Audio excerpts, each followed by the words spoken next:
What's up? It's your boy Television, and we are back for another one. Eddie Hearn, you need to mind your business, man. Focus on your own fight. Stop worrying about what other people are doing. Before we get into that, don't forget to like, subscribe, and share the videos. So little Eddie Hearn, goes at Eubanks Jr. Eubanks Jr. has a fight set up. It's going to be in the Charlo undercard, and he's taking on Korobov. So it's a tough fight. It's not like as if it's some easy fight that's just going to be able to just skate through. And I'm thinking of what they're trying to do is looking at the winner of that, taking on Charlo in another headline fight, probably in the next couple of months.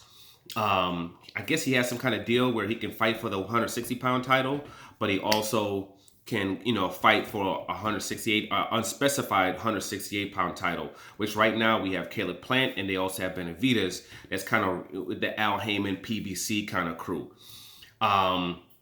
He currently fights at 168 pounds, but he has a small frame. You can tell he's not really a big 168 pounder, and it shouldn't be that big of an issue him come down to 160. It shows he has some nuts though, taking on this guy. You know what I'm saying? For your first fight at 160 pounds. This is a big dude. It's a big dude. And he's a southpaw. And as we saw in the Charlo fight, he's no easy fighter to take on.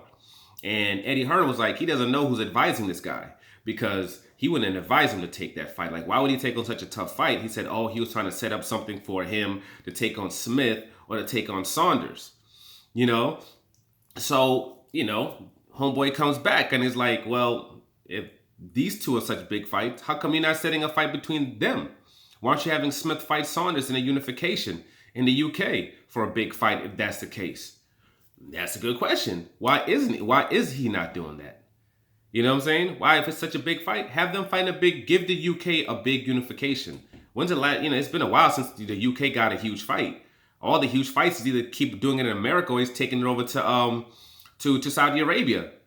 The biggest probably could have been the biggest fight in UK boxing history. Anthony Joshua trying to get that rematch. And he's like, nah, I'm going to focus on my own pockets.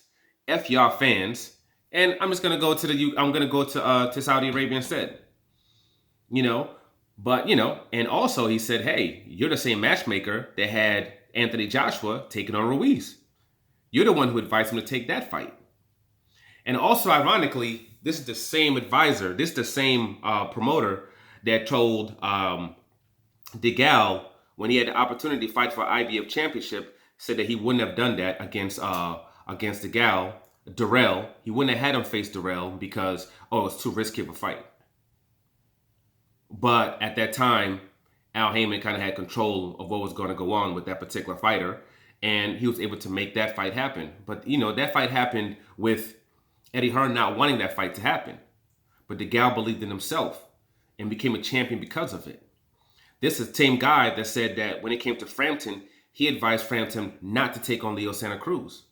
He said, it's not a big enough fight and, he shouldn't be doing it, this and that. That's what he told him.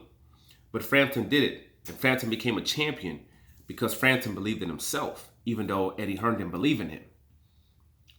This is what happened when it came to that situation. Not only that, why are you worrying about other fighters? Get your fighter stuff together. When is Devin Haney going to get a big fight? You promised Devin Haney that you'd get him Lomachenko. Even though Lomachenko and them dropped the belt and Devin Haney's now, the full WBC champion, you promised him that fight. You told him and his father that you can get him that fight. You haven't got him that fight yet.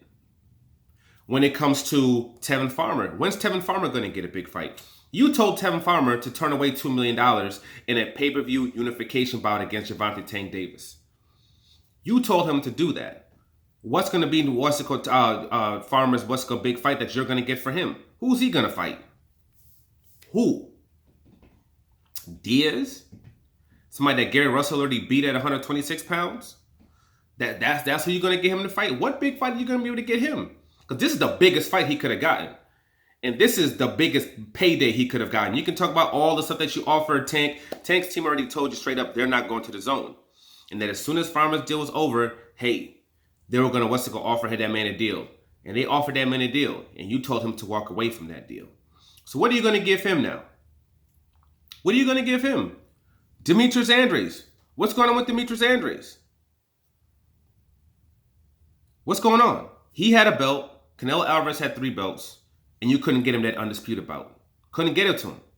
Billy Joe Saunders is signed to you, right? He's signed to you.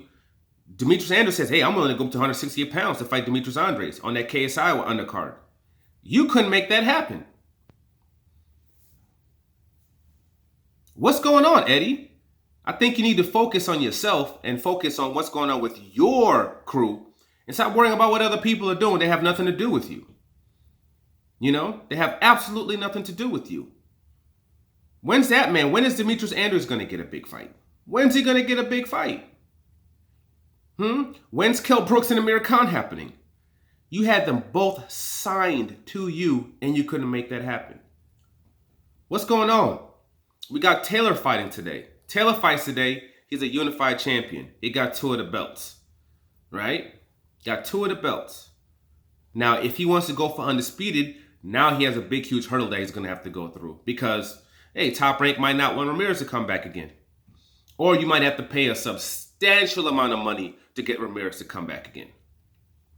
Yet, if you had Hooker fight someone else, right, instead of fighting Ramirez, you could have had the winner of this fight Hooker on another DAZN card, guaranteeing DAZN another card, and guaranteeing you yourself another fight, regardless of who wins.